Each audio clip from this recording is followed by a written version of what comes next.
全开啊！နောက်တစ်ချက် 是一个转身又是站的，နောက်တစ်ချက်low blow 然后的 ကဲအားလုံးပဲမင်္ဂလာပါကျွန်တော်ဒီကနေ့မှာတော့ထိုင်းကကနဝင်မွေထိုင်း fighter G2 ဖြစ်တဲ့ဘူကောနဲ့တရုတ်က Kung Fu Master ဆိုတဲ့ fighter တူတို့ထိုးတက်သွားခဲ့တဲ့ပွဲတစ်ပွဲလေးကိုကြည့်ရှုပြီးတော့မှာဖြစ်ပါတယ်ဒီကနေ့ဒီပွဲစဉ်လေးကိုမကြည့်ရှုရသေးတဲ့ပရိသတ်တွေရှိမယ်ဆိုရင်ကျွန်တော်နဲ့အတူလိုက်ပါကြည့်ရှုဖို့ဖိတ်ခေါ်ချင်ပါတယ်ခုလက်ရှိပေါ်ပြပေးနေတဲ့ fighter ကတော့ထိုင်းကအားလုံးတိပိတာကနဝင် fighter တူဖြစ်တယ်ပေါ့နော်ဘူကောလို့ခေါ်ပါတယ်အဲ့တော့လက်ရှိအချိန်မှာဆိုရင်အသက်40နှစ်အရွယ်ကိုရောက်ရှိနေပါပြီဒီပွဲစဉ်လေးဟာဆိုရင်2023ဒါနှစ်ကုန်ပိုင်းလောက်မှာဒါထိုးတက်သွားခဲ့တဲ့ပွဲတစ်ပွဲဖြစ်တယ်ပေါ့နော်အဲ့တော့ဒီပွဲဟာဆိုရင်ပေါ့နော်ဒါပွဲပြီးဆုံးသွားတဲ့အချိန်မှာ online မှာတော်တော်လေးကိုဒါအငင်းပွားစရာတွေဖြစ်ခဲ့တယ်ဒါနာမည်လေးတော်တော်လေးကြီးသွားခဲ့တယ်ပေါ့နော်ဒါဘာကြောင့်လဲဆိုတော့ကျွန်တော်တို့ဒီကနေ့ဗီဒီယိုမှာကြည့်ရှုသွားမှာဖြစ်ပါတယ်Standing 174 centimeters tall. အဲ့တော့အခုလက်ရှိပေါ်ပြပေးနေတဲ့ fighter ကတော့ဒါတရုတ်ပြည်က fighter တူဖြစ်တယ်ပေါ့နော်ဝမ်ယန်လုံလို့ခေါ်ပါတယ်ဒီနာမည်ကဒါအမမီပွဲစဉ်ပေါင်းကတော့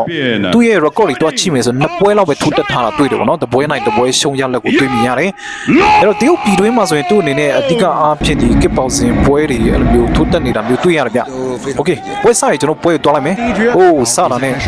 လုကီတွေအသေးအတန်ကန်ထားတာတွေ့ရတယ်ဗျ连续的扫踢，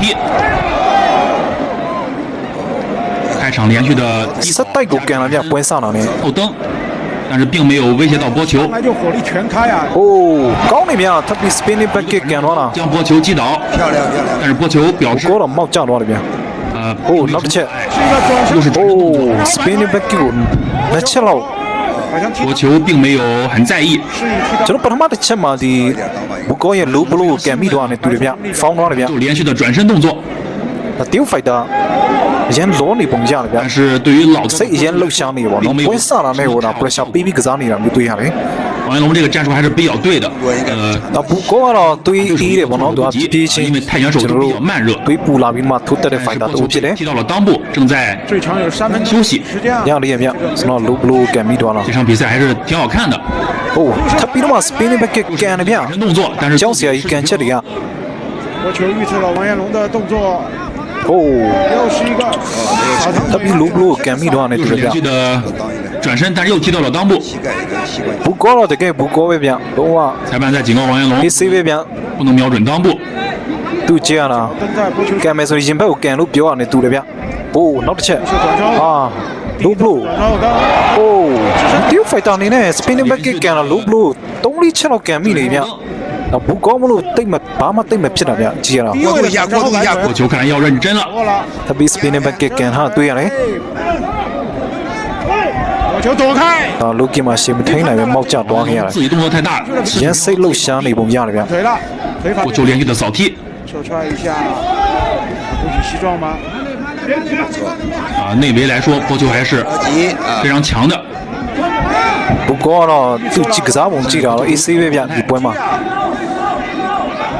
တရုတ် fighter ဝမ်ယန်လုံးကတော့နည်းနည်းလေးစိတ်လှုပ်ရှားနေ spinning back kick တွေရော spinning back fit တွေရောတုံးထားတွေ့တယ်ဘူကောအနေနဲ့ high kick ကန်တော့ကောင်းနေဗျဆွမ်းက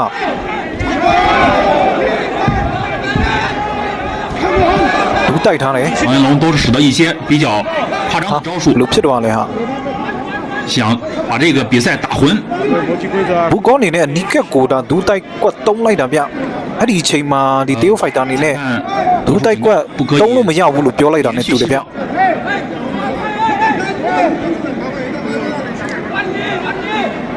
ဒီမှာကျွန်တော်တို့ဘူကောကြည့်ရနည်းနည်းအားတော့ပုံရတယ်ဗျကြောင်တော့တယ်ဗျ 是弃权了吗？时间快到了耶！ ဘာကြီးလုံးဟာတော့ပွဲကိုအရှုံးပေးလိုက်တာလားပြန်ပြီးတော့မှ 怎么回事？ ရှင်ပြန်ထုတ်တက်မှာလားတော့တစ်ချက်စောင့်ကြည့်တော့မယ်ဗျ哎，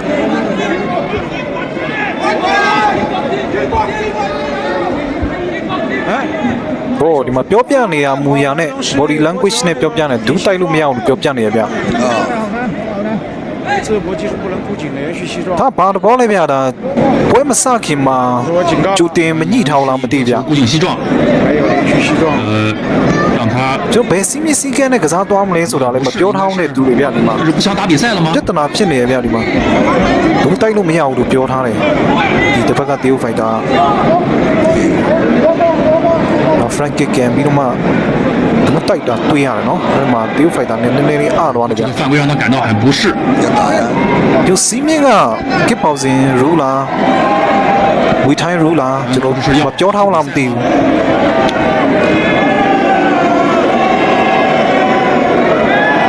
现在不太清楚怎么回事。 ဘလို့ဖြစ်တာလဲတော့မသိဗျဒီမှာ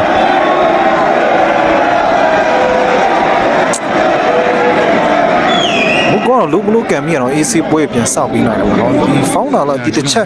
ဒီတိုက်ချက်တစ်ချက်လောက်ကတော့ဒါတရုတ်ဖိုင်တာအနေနဲ့ပြန်ပြီးတော့မှအရှင်ပြန်ထုတ်တက်တဲ့နေဗျ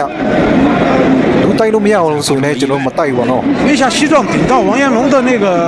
ဒီမှာဖိုင်တာနှစ်ဦးလုံးကပြောနေကြတယ် 腹腔那个位置、腹肌那个位置顶红了。 တယောက်ကမင်းတော့မဘောကန်နေတယ်ပေါ့နော်ဘာဘာနေနေ Okay 好了，马上စပြီဗျ 第一局马上就比赛出现了暂停。 ဘူကောနည်းနည်းချင်သွားပုံရတယ်ဗျအိုးသူပြန်တိုက်တဲ့အချိန်မှာပြန်ပြီးတော့မှ 规则没有讲清楚吗？裁判意思 ဖောင်းတော့လာလားဘာလဲဟာအခုက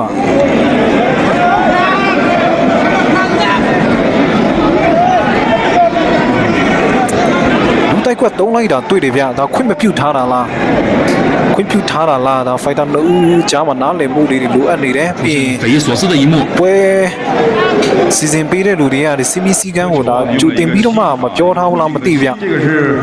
是不允许的，不景息。 ဟော 所以说我们在马上啊把这个规则制定清楚嘛 အ。မနောင်စာနေနဲ့ပြောနေတာကျွန်တော်ဒူးတိုက်ကွက်တုံးလို့မရဗျတတောင်ရိုက်ချက်တွေရိုက်လို့မရဘူးကစ်ပေါစင်ရူပုံစံမျိုးနဲ့ 没有讲清楚 က。စားသွားမှာဖြစ်ပါတယ်ကျွန်တော်အဓိကအဖြစ်လက်သီးတွေကျွန်တော်ကန်ချက်တွေအဓိက3ရတာဖြစ်ပါတယ်ဒီပွဲစဉ်မှာ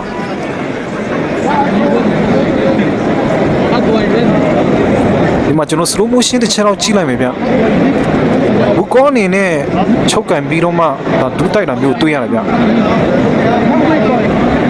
出现了笑话。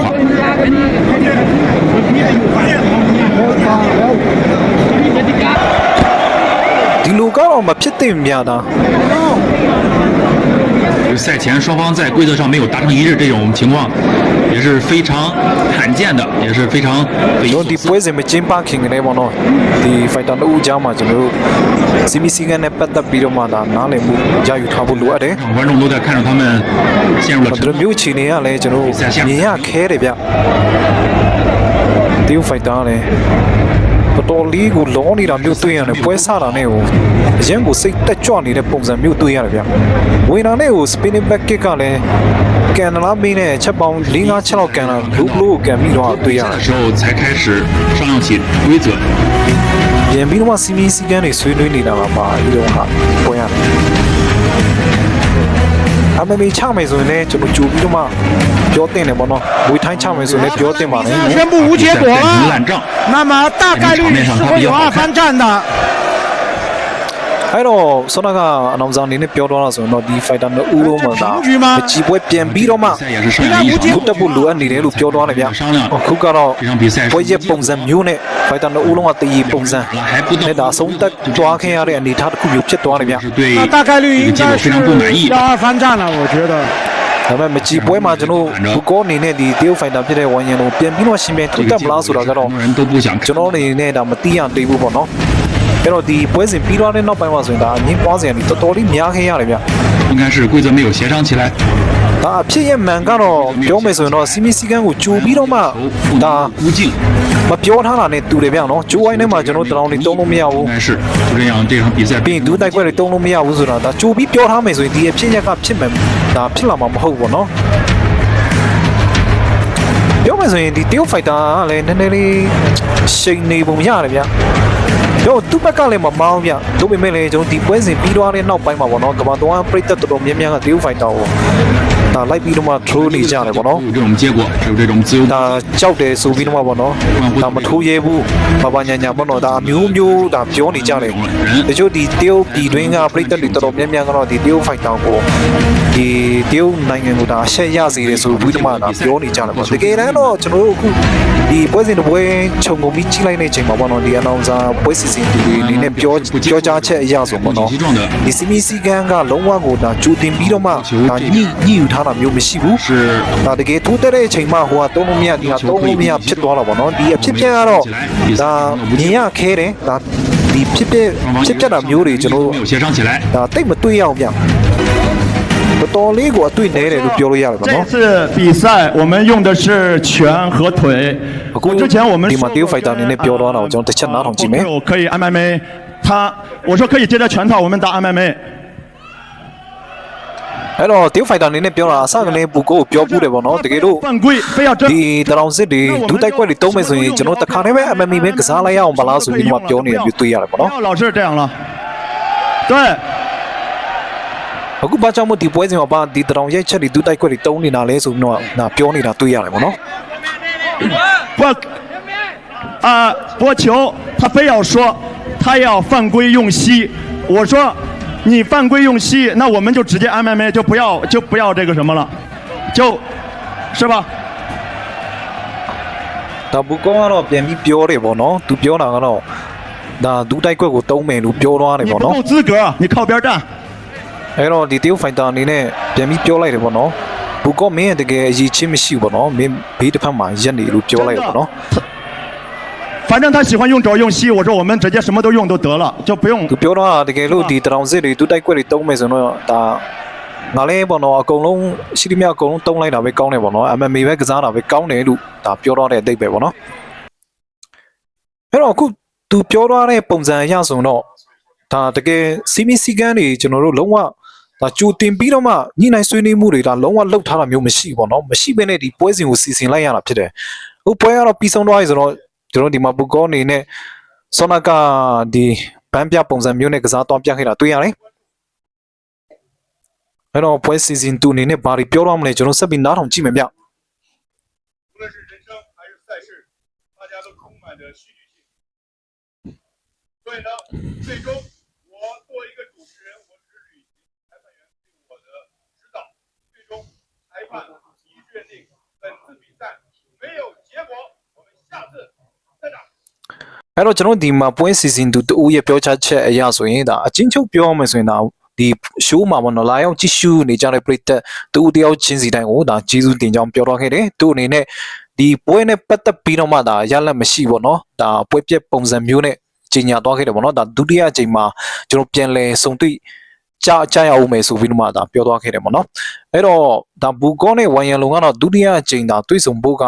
ဒါဖြစ်နိုင်ခြေရှိတယ်လို့ပြောမယ်ဗျဒါဘူကောအနေနဲ့ဒါပွဲကိုပြန်ပြီးတော့မှ